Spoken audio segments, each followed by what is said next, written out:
Sir जहाँ पे 6 dead बॉडियाँ आपको इकट्ठी मिली जम्मू सिद्रा में, हम तो यहीं रहते हैं, हम अगर ज़्यादा मुंह खोल देंगे तो जुबान कटवानी है हमने अपनी। तो इनको दूसरी जगह दफनाओ, और कल ये देखना मेरी ज़मीन हो के और कल मुझे अपनी ज़मीन में दफनाया नहीं जाएगा। किस नाम की ज़मीन, किस नाम का कानून, कहाँ गई वो जमहूरियत?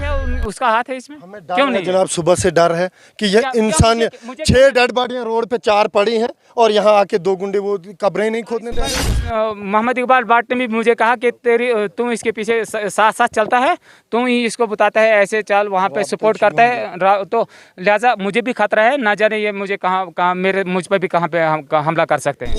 चेक किए जाएं, इनके मोबाइल चेक किए जाएं, जो वो कश्मीरी था और जो वो इनकी बहन थी, इनकी 2-3 बंदों का राब्ता उनके साथ था। इसमें दूध का दूध और पानी का पानी निकले, सच्चाई निकले। गरीब जनता को ऐसे एडमिनिस्ट्रेशन मत मरवाए ताकि जो सच है उसको सामने लाए। आपको गुंडागर्दी है, एक सियाने ने 90 साल के बूढ़े ने आपको बोला कि इतनी गुंडागर्दी है, हमने ज़बान कटवानी। हमें भी बच्चे छोटे छोटे घर में हैं, हमें भी थोड़ी सी ज़मीन है, हमने अपनी आप नहीं मरवानी है। ये काम है एडमिनिस्ट्रेशन का, जिनको इतनी इतनी बंदूकें दी हैं गवर्नमेंट ने ऐसे गुंडों के खिलाफ लड़ने के लिए, ऐसे चोरों के खिलाफ लड़ने के लिए, तो वो उनका काम है। मेरे पास क्या है? एक हादसा कल के दिन जो है वो पेश आता है सिद्रा जम्मू के अंदर, जहाँ पे एक मकान के अंदर 6 डेड बॉडीज़ जो हैं वो वहाँ पे बरामद की जाती हैं। कल सुबह का जो है ये वाक़या जो है वो सामने आता है। और आप सभी को बता दूं कि कहा जाता है कि लगभग 1 हफ़्ते पहले से जो थी वो डेड बॉडीज़ वहाँ पे पड़ी हुई थी, उनकी जो हालात देखने लायक नहीं थी। इस समय मरमत विहोता के अंदर मैं इस समय मौजूद हूँ और आप सभी को बता दूं कि 4 डेड बॉडीज़ जो थी, जो 4 शो थे वो यहाँ के थे, यहाँ के जो लोग थे वो यहाँ के थे और उनके जो रिश्तेदार हैं आप देख सकते हैं कि हमारे साथ इस समय बात करने के लिए जुड़े हुए हैं। हम इनसे बातचीत करेंगे कि आखिरकार क्या इस हादसे के पीछे कारण जो है वो रहा होगा, क्या जिस तरह से अभी तक कोई चीज़ जो है वो पता नहीं लग पाई है कि क्या ये सुसाइड था, क्या मर्डर था, कि क्या आखिरकार जो कारण था जो इन डेड बॉडीज़ के पीछे था। इनसे जानने की कोशिश करेंगे। नाम जानना चाहूँगा पहले मैं आपका। मेरा नाम ज़रीफ़ा बेगम है, इलियास अमीन। तो आप मुझे बताएं कि आपको किस टाइम ये पता लगा कि किस समय ये वाक़या जो है वो पेश आया है? हम गए थे उधर, पहले मेरे पापा 6 महीने पहले मेरे पापा की डेथ हो गई थी। तो उसके बाद परसों जो हादसा हुआ है, जो ये तवीहार में, हम अभी खाना शाना खा के बैठे थे तो पुलिस वाले आए, बोलने लगे चौकी पर चलो। हमने बोला क्या बात है, तो बोलने लगे उधर चलो, उधर उस मकान में इतने 6 डेड बॉडियाँ मिली हैं, तो आपको कुछ पता है? हमने बोला हमें कुछ पता नहीं है। तो फिर उन्होंने बोला कि उधर चलो, तो हम गए, तो फिर बैठे उधर ही, तो उधर से हॉस्पिटल में गए तो उधर उनमें आपके मतलब कौन कौन लगते थे वो रिश्तेदार, क्या क्या रिश्तेदार? मेरी माँ थी, 2 बहनें थी, भाई था, वो बेटा था। एक हमने सुना है कि जिस तरह से बताया जा रहा है कि 4 लोग जो थे वो यहाँ के थे, एक शख्स और था जो भद्रवाह का बताया जा रहा था। वो भी आपके? वो मेरा बेटा था जो भद्रवाह का था। वो आपका बेटा था। तो आपको क्या लगता है इसके पीछे क्या कारण रहा होगा? अब समझ नहीं आती, अब पुलिस कार्रवाई करेगी। अब जो मैंने इधर हादसा देखा, मैं इधर आई थी, इनको जो ये डेड बॉडियाँ चाह रहे हैं, मेरी माँ और 2 बहनें और भाई की, तो मैं आई थी इधर उनको मतलब दफनाने के लिए। इनकी मेरे पापा की ज़मीन यही है, तो इसमें दफनाने के लिए आई, तो इन्होंने मेरे साथ बड़ा गंदा सलूक किया, मेरे को गले से भी पकड़ा, मार पिटाई भी की। किसने किया ये उस जावेद इकबाल ने और मोहम्मद भाट ने। किस वजह पे किया, क्या आखिरकार क्या कहना था उनका? उनका कहना था इधर दफन नहीं करना, हमने ज़मीन खरीदी है। हमने बोला कागज़ दिखाओ, अगर आपने के पास कागज़ है दिखाओ, कागज़ कहाँ हैं? तो उधर से बोलना हमने पैसे दिए। मैंने पैसे दिए फिर क्या? उसके बाद उनके साथ रब्ता चलता था, जब तक इन्वेस्टिगेशन चलती है तो इनको अरेस्ट किया जाए। तो मुझे भी खतरा है बड़ा, इधर मुझे भी मार देंगे कल को, पता नहीं ये ज़मीन क्या है इनके पास रिकॉर्ड, इसको कोई कार्रवाई नहीं होती। मैंने पहले एप्लीकेशन दी थी। हमारे सोर्सेज के बेसिस पे हमें पता लगा कि यहाँ पे पहले भी लैंड डिस्ट्रीब्यूशन जो है ज़मीन का मसला लगा हुआ था और काफ़ी देर से ये लगा हुआ था, जिसका ये मसला जो है वो कोर्ट तक भी गया था और इस पर कोई जो है वारदात पे जो नहीं पहुँची बात। हाँ, अभी जो ये हादसा हुआ, इस पर सख्त से सख्त कार्रवाई की जाए तो हमें इंसाफ मिले। तो और इनको अरेस्ट किया, मोहम्मद इकबाल भट्ट और जावेद इकबाल बेग को और मोहम्मद मास्टर को। आपको मोहम्मद हुसैन आपको किसी पे शक है या किसी पे कुछ ऐसा है कि आपको लगता है कि जो ये हादसा पेश हुआ इसके पीछे कोई ना कोई कारण या कोई जो है वो इसके पीछे हो सकता है? अभी कुछ पता नहीं चलता, पुलिस कार्रवाई करेगी इस पे। तो जो ये आपके तो अपने थे, आपको तो पता होगा कि कोई अगर डिप्रेशन में है, अगर कोई किसी गहरी चिंता में है या किसी के साथ कोई अंधबंध है, ये इन चीज़ों का तो आपको पता होगा। अब उधर सीसीटीवी कैमरे लगे थे, हमें ऐसा कोई पता नहीं है। अब ये बोलते हैं हमें उनके साथ राब्ता पूरा चलता था, इनको पता होगा, इनको अरेस्ट किया जाए जी। हाँ जी। बाकी भी यहाँ पे तमाम लोग हैं, इनसे बातचीत करने की कोशिश करेंगे। चाचा आपका नाम जानना चाहूँगा मैं। जनाब मैं बाकी कुछ नहीं कह सकता, मैं इतना ही कह सकता हूँ कि ये गुंडागर्दी है, ये गुंडागर्दी यहाँ ख़त्म होना चाहिए। नहीं तो हमारा कोई इधर बैठने का कोई मसला नहीं है, ये गवर्नमेंट का काम है, ये पुलिस वालों का काम है। जो गुंडे यहाँ हैं ना, ये गुंडे ख़त्म होने चाहिए। बस हमें भी ये खतरा पै गया कि ये गुंडे हमें भी मार देंगे, बस इतनी बात है हमारे पास, बाकी कुछ नहीं। आपको क्या लगता है इस हादसे के पीछे क्या कारण होगा, क्या आखिर रहा होगा? जनाब हम क्या बोल सकते हैं, यहाँ मैं दिमाग भी ठीक नहीं है, मैं ज़रा बूढ़ा आदमी हूँ, लेकिन मैं नहीं कह सकता, मैं इतना ही कह सकता हूँ कि ये गुंडागर्दी ख़त्म होना चाहिए। हमें सुनने में आया है कि आज सुबह भी यहाँ पे एक हादसा जो है सामने आया है, जिसमें जो 4 शव थे वो यहाँ पे दफनाने की बात की गई थी, लेकिन यहाँ पे कुछ लोगों के द्वारा, कुछ 2 लोगों के द्वारा जो है इन शख्स को जो है वो मारने की जो है वो कोशिश की गई। बाकी भी इनसे बातचीत करेंगे। सर नाम जानना चाहूँगा आपका। मोहम्मद शफीक। आपके क्या लगते थे सर ये? मेरी चाची थी, 2 बहनें थी, एक भाई था, एक भांजा था। क्या आपको क्या लगता है क्या कारण रहा होगा इस हादसे के पीछे, या किसी का कोई हाथ रहा होगा, या खुद वो किसी चिंता में थे, या क्या लगता है आपको? बेसिकली जहाँ डेड बॉडियाँ थी मैं वहीं से हूँ, जम्मू से, जहाँ डेड बॉडियाँ थी। हाँ, डेड बॉडियाँ लेके मैं आया हूँ, पोस्टमार्टम हमने अपने सामने करवाया जो भी। लेकिन इसमें जैसे हमारे बुज़ुर्गों ने कहा, गुंडागर्दी ये अलग बात है, इस लड़की का बयान जो है वो अलग बात है, पहलू 2 हैं। वहाँ क्या हुआ ये तो डॉक्टर रिपोर्ट आने के बाद पुलिस अपना कार्रवाई जब करेगी तो सब कुछ सामने आएगा, दूध का दूध और पानी का पानी।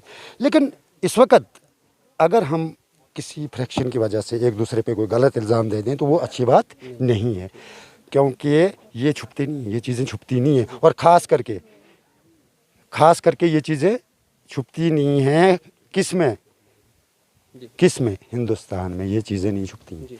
जो हिंदुस्तान की पुलिस है बाकी कंट्रियों से अलग पुलिस है, कानून ही अलग है। नहीं, यहाँ पे बताया गया कि सुबह के समय एक लेडीज़ के ऊपर जो है वो हादसा जो सामने पेश आया है कि यहाँ पे जी आप उसमें क्या है कि हमने जो फरीकीन हैं जिन्होंने हंगामा किया वो कहते हैं हमने इस ज़मीन का पैसा दिया है।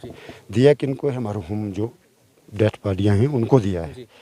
लेकिन 4 साल पहले या 3 साल पहले उनको मैंने खुद कहा था कि आप अगर ये झगड़ा कर रहे हो, यहाँ कोई कत्ल हो जाएगा, कुछ हो जाएगा, लेकिन आपको मैंने 3 साल पहले बोला है कि जिसको पैसा दिया है आप उसको सामने लाओ, एक फरीक को लाओ, मसला हल हो जाएगा।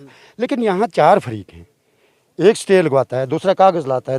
अब ये एक बेटी बची है पूरे परिवार में से, आज इस पर हमला हुआ, तो इसका मतलब है जब यहाँ हमला हो रहा है तो पहले क्या हुआ? ये तो पुलिस निकालेगी, ऐसी बात नहीं है, ये छुपता नहीं है। लेकिन आज तक कार्रवाई क्यों नहीं हुई? कहा गया कि सोर्सेज के अनुसार कि एप्लीकेशंस भी काफ़ी दफ़ा जो है वो दी गई, काफ़ी बार पहले भी हादसे हुए, लेकिन उसके बावजूद भी कार्रवाई पे क्या हुआ? उसके बावजूद क्या हुआ? पार्टीबाजी पे, पार्टी लेवल पे जो हो रहा है सब कुछ हो रहा है। दूसरा, मैं मुलाजिम हूँ, मेरी अप्रोच है तो मैं किसी को उठने दूंगा, चाहे जितना भी जोर वाला पैसे वाला, मैं तो दबाऊंगा ही दबाऊंगा, क्योंकि मेरी ऊपर तक बनती है। हमारे PRIs मेंबर्स कहाँ पे हैं? जो DDC साहब यहाँ पे उनको चुना गया, आखिर वो कहाँ पे हैं?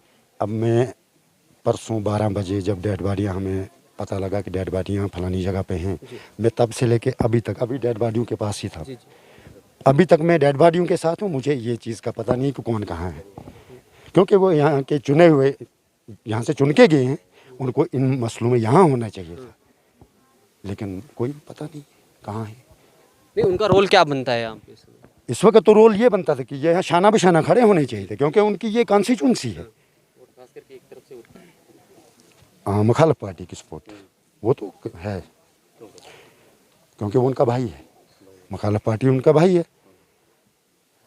बाकी मैंने एक ही चीज़ बोली कि जिसका पल रहा भारी और वो उसी का पल रहा भारी है, दूसरा अगर भारी करना चाहेगा कभी भी नहीं होगा, ये क्लियर बात है।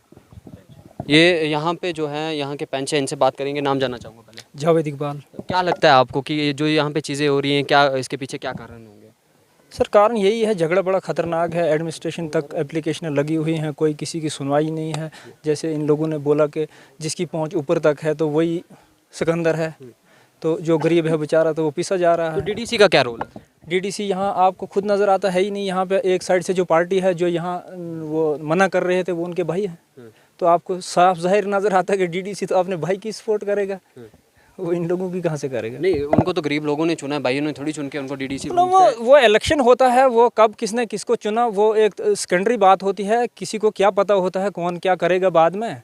यहाँ तो ऐसा ही होता है, जब इलेक्शन होता है एक बार वोट जिसको मिल गया तो एप्लीकेशन, ये शौकत है, इसने पहले भी एक बरादरी के पास एप्लीकेशन दी थी, तो उस दिन भी यहाँ बात हो रही थी, लेकिन जो ही यहाँ बात शुरू होती है तो दंगा फसाद शुरू हो जाता है। बात करने तक नौबती नहीं आती है, लड़ाई हो जाती है, फसाद होता है, तो कत्ल रोकने से बचते हैं। तो एडमिनिस्ट्रेशन जहाँ तक है, तहसीलदार को भी पूरी खबर है, वो क्या जाने क्या सोचते हैं। वो यहाँ से एक पार्टी को लेते हैं बुलाकर, दिन तोड़वाते हैं, वहाँ से चाप करके भेजते हैं वापस, जाओ लड़ो उधर मरो, जो कुछ आपने करना है, कोई किसी की सुनवाई नहीं। आप पंच है यहाँ के? नहीं, मेरी बात सुने, एप्लीकेशन पहले भी दी गई थी, उसके बावजूद भी एडमिनिस्ट्रेशन ने कोई रोल नहीं अपना निभाया क्या? उसके बाद जिस तरह से अभी कहा गया कि महिला पे एक जो है वो अटैक हुआ, अटैक के बावजूद भी यहाँ पे कोई पुलिस नहीं पहुंची, यहाँ पे कोई भी हमें देखने को नहीं मिला। आखिरकार सर जहाँ पे 6 डेड बॉडियाँ आपको इकट्ठी मिली जम्मू सिदरा में, हम तो यहीं रहते हैं, हम अगर ज़्यादा मुंह खोल देंगे तो ज़बान कटवानी है हमने अपनी। इतनी गुंडागर्दी है, एक सियाने ने 90 साल के बूढ़े ने आपको बोला कि इतनी गुंडागर्दी है, हमने ज़बान कटवानी। हमें भी बच्चे छोटे छोटे घर में हैं, हमें भी थोड़ी सी ज़मीन है, हमने अपनी आप नहीं मरवानी है। ये काम है एडमिनिस्ट्रेशन का, जिनको इतनी बंदूकें दी हैं गवर्नमेंट ने ऐसे गुंडों के खिलाफ लड़ने के लिए, ऐसे चोरों के खिलाफ लड़ने के लिए, तो वो उनका काम है। मेरे पास क्या है, मैं तो खाली मुँह से ही बोल सकता हूँ, अगर बोलने के लायक रखेंगे। यहाँ पे क्या लगता है, पॉलिटिक्स होती है एक तरफ से? पॉलिटिक्स बराबर होती है। आपको नज़र आता है कि एक साइड से मैंने बोला आपको कि ज़मीन का मालिक होता है, वो किसी भी हिसाब में रेवेन्यू डिपार्टमेंट के अंदर खारिज नहीं होता है, रिकॉर्ड उसका नहीं खारिज होता है। और उसके बाद एक बंदा बोलता पैसे ही अगर दिए हैं किसी ने, वो तो बात होगी एडमिनिस्ट्रेशन के सामने होगी, भाईचारे के सामने होगी, उसके पैसा वापस हो सकता है। जब मालिक नहीं मानता है कि मैंने ज़मीन बेचनी है, तो हमें क्या पता दिए हैं नहीं दिए, लेकिन उनका कहना है वो पैसे उनको वापस भी मिल सकते हैं ना, पैसे भी वापस। सारी बरादरी इधर सुनती है। जब एक मालिक ज़मीन को नहीं बेचना चाहता है, तो जो खरीदने वाला ज़बरदस्ती ज़मीन में आता है, बोलता है मेरी है, ये कैसे हो सकती है? जमीन के ऊपर कोई कानून बने। इस पे प्रूफ उन्होंने दिखाया जिस टाइम में इधर कहा कि शव नहीं दफनाया? नहीं दिखाया है, कोई प्रूफ नहीं दिखाया है। सुनने में आया है कि तहसीलदार साहब ने भी उन लोगों को बोला कि प्रूफ लाओ, 2 साल हुए कोई प्रूफ नहीं लाया उन्होंने, लेकिन वो अपना प्रूफ इधर दिखाते हैं, यहाँ पे कब्जा। हाँ जी, कोई कार्रवाई ही नहीं करते हैं। जब ये फरीद साहब है, सुबह मैंने इसको बोला यार मेरे पास नंबर नहीं है, डीसी साहब को फ़ोन कर, इसने डीसी साहब को भी फ़ोन किया, हमने करवाया, हम पीआरआई हैं यहाँ के। और उसके बाद एसपी साहब को भी फ़ोन करवाया, चौकी अफसर साहब को फ़ोन करवाया। इस वक्त टाइम क्या 12 बज गए हैं कि कोई तहसीलदार इसमें पूरी लटर मस्ती कर रहा है, कोई नहीं बुला रहा है, किसके प्रेशर से कर रहा है। हमें इतना दुख है कि जो सुबह यहाँ पे हुआ, हमें लगता है कि इनके साथ भी उधर जाके यही हुआ है, कातलों को अरेस्ट किया जाए। वरना यहाँ पे आके 6 डेड बॉडियाँ थी, पूरे JNK में मातम है। एडमिनिस्ट्रेशन टच से मस नहीं है, और 2 गुंडे आके यहाँ पे तो वो दादागिरी दिखा के और इसको धक्के मारे। हमें खतरा है, इसको सिक्योरिटी दी जाए या अपनी हदूद में रखें इनको एडमिनिस्ट्रेशन। या सुबह के हमले के बावजूद भी यहाँ पे पुलिस नहीं पहुंची अभी तक ना तहसीलदार पहुंचा। मैंने खुद बोला, मैंने DC डोडा को भी फ़ोन किया, SSP को भी किया, अभी तक तहसीलदार यहाँ पे नहीं पहुंचा। और इससे पहले हम 10 दिन पहले डेपुटेशन लेके गए थे कि इस मसले का कुछ देखो। यहाँ तक नौबत पहुंची कि आज हमने देखने को ये मिला। पूरी बरादरी को खतरा है कि कल हमारे साथ भी यही रसूख होगा जानवरों का जैसा। इसलिए कातलों को अरेस्ट किया जाए और इसमें कड़ी से कड़ी CBI इंक्वायरी होनी चाहिए। हम यही चाहते हैं, बस इंसाफ चाहते हैं। आप मुझे बताएं, DDC जो है वो DDC का एक रोल बनता है, वो रोल क्या है? हमें क्या पता क्या रोल वो क्यों नहीं निभाता है, वो जाने। वो सुबह भी किसी को फ़ोन कर रहा था, मसले का डिस्प्यूट है जी, बाद में करेंगे। आप सभी को बता दें, एक हादसा जो कल सामने आया है सिदरा से, जो है 6 जो है डेड बॉडीज़ जो है वो सामने आई हैं, लेकिन उसके पीछे का कारण अभी तक पता नहीं लग पाया। मैं आप सभी को बता दूं, इस समय जो है मरमत के अंदर हम मौजूद हैं, और यहाँ पे जो है एक सुबह हादसा जो है एक लेडीज़ के साथ पेश हुआ है, जो यहाँ पे ज़मीन के अंदर, खुद की ज़मीन पे जो है 2 लोगों ने जो है उन शवों को जो है वो दफनाने नहीं दिया, सिर्फ ये कह के कि ये ज़मीन जो है वो उनकी है। और अभी तक ये चीज़ बताई जा रही है लोगों के द्वारा कि उनके पास कोई प्रूफ नहीं है इस चीज़ का। और ये जो हादसा हुआ है, कहीं ना कहीं लोगों का ये कहना है कि ये हादसा इस इस लैंड डिस्ट्रीब्यूट की वजह से हुआ, इस ज़मीनी वजह जो है ज़मीन की वजह पे ये चीज़ें जो है वो सामने आई हैं। आखिरकार क्या कुछ जो है वो हकीकत है, एडमिनिस्ट्रेशन को पूरा जो है वो ताउन करना पड़ेगा और कहीं ना कहीं एडमिनिस्ट्रेशन को और पुलिस डिपार्टमेंट को ये कहीं ना कहीं ये पूरा केस जो है वो इन्वेस्टिगेशन जो है अच्छे से करना पड़ेगा। जो गलत है उसे सज़ा जो है वो ज़रूर देनी चाहिए। और आखिरकार इस पे अभी तक क्यों कोई जो है वो नहीं पहुंचा, और जबकि इन्होंने बताया कि जो लैंड डिस्ट्रीब्यूशन का इनका जो है मसला 3 साल से जो है वो चल रहा है, कंटिन्यू 3 साल से चल रहा है, उसके बावजूद भी क्यों एडमिनिस्ट्रेशन की तरफ से जो है वो कोई जल्दबाजी नहीं की गई, क्यों उनकी तरफ से कोई एक्शन नहीं लिया? क्या सच में जिस तरह से लोगों के द्वारा बताया जा रहा है कि क्या सच में ऐसा है कि ज़मीन के पीछे जो है वो इन मौतों के पीछे जो है वो कारण है? अगर ऐसा है तो काफ़ी शर्मनाक जो है वो बात जो है वो एडमिनिस्ट्रेशन के लिए। आप देखते रहे TLR, जो भी रिपोर्ट होगी, जो भी सच्चाई होगी हम आप तक पहुंचाएंगे। आप जुड़ते रहें, देखते रहें TLR।